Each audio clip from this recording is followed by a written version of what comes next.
जय श्री श्याम साथियों। आज की वीडियो बहुत ही रोचक होने वाली है।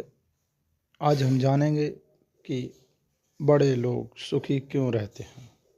क्या कारण है कि बड़े लोग सुखी रहते हैं, वो हर समय प्रसन्न कैसे रहते हैं।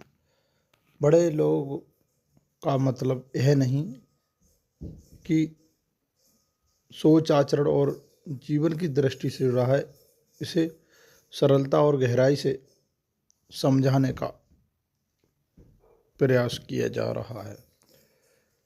बड़े लोग यानी पद के स्तर से जुड़े हुए नहीं, बल्कि बड़े लोग जो अपने जीवन में परिस्थितियों को बदलने की जिद नहीं करते, अर्थात परिस्थिति के अनुसार ही बदलना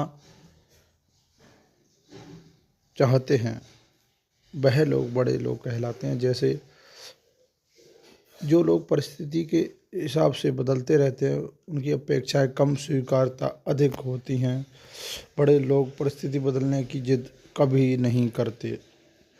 वह जो भी परिस्थिति है उसे स्वीकार करते हैं। अपेक्षाएं कम होने से निराशा भी कम होती है और ये शांति का पहला सूत्र है साथियों। उसके साथ ही आपको बता दें कि उद्देश्यपूर्ण जीवन में उनका जीवन किसी उच्च उद्देश्य से जुड़ा होता है। सेवा, ज्ञान या सृजन जब जीवन में क्यों स्पष्ट होता है तो छोटी परेशानियां बाहर ही नहीं लगती।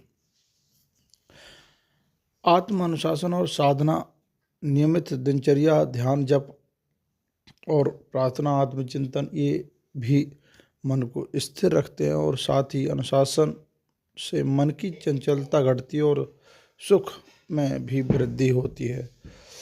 तुलना से मुक्ति की बात करें तो बड़े लोग दूसरों से अपनी तुलना नहीं करते। वे जानते हैं कि तुलना ईर्ष्या और असंतोष पैदा करती है। तुलना से मुक्त मन को स्वाभाविक रूप से सुखी माना जाता है।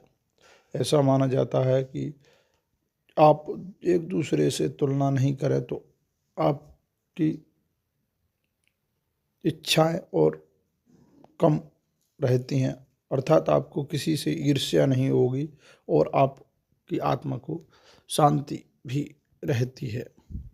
साथ ही जो उच्च विचार के लोग होते हैं वह कर्म पर ध्यान देते हैं, अब फल पर ध्यान कभी नहीं करते, क्योंकि वह अपना कर्म श्रेष्ठ रखने का प्रयास करते हैं और भगवान उन्हें फल हमेशा अच्छा ही प्रदान करता है।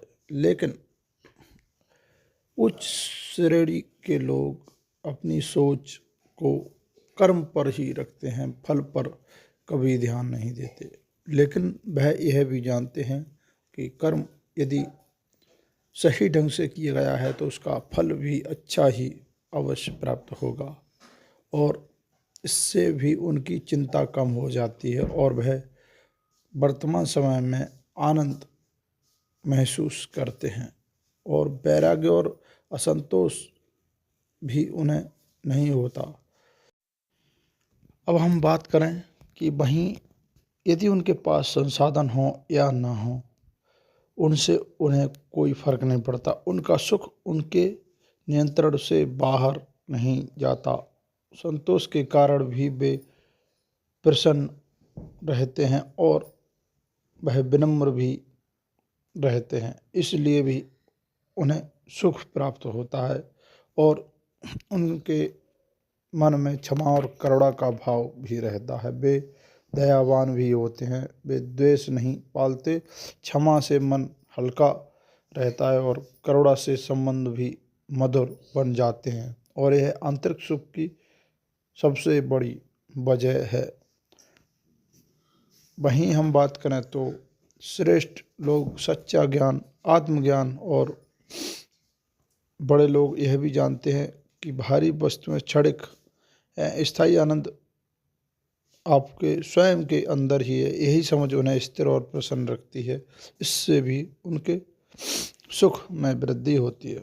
आध्यात्मिक दृष्टि की बात करें तो जैसा कि संतों और आचार्यों ने उपदेश में लिखा है कि विशेषकर प्रेमानंद जी महाराज जैसे संत यह सिखाते हैं कि सुख बाहर नहीं बल्कि भीतर की अवस्था है। जब मन शांत होता है तब जीवन स्वतः ही सुख में हो जाता है। जय श्री श्याम।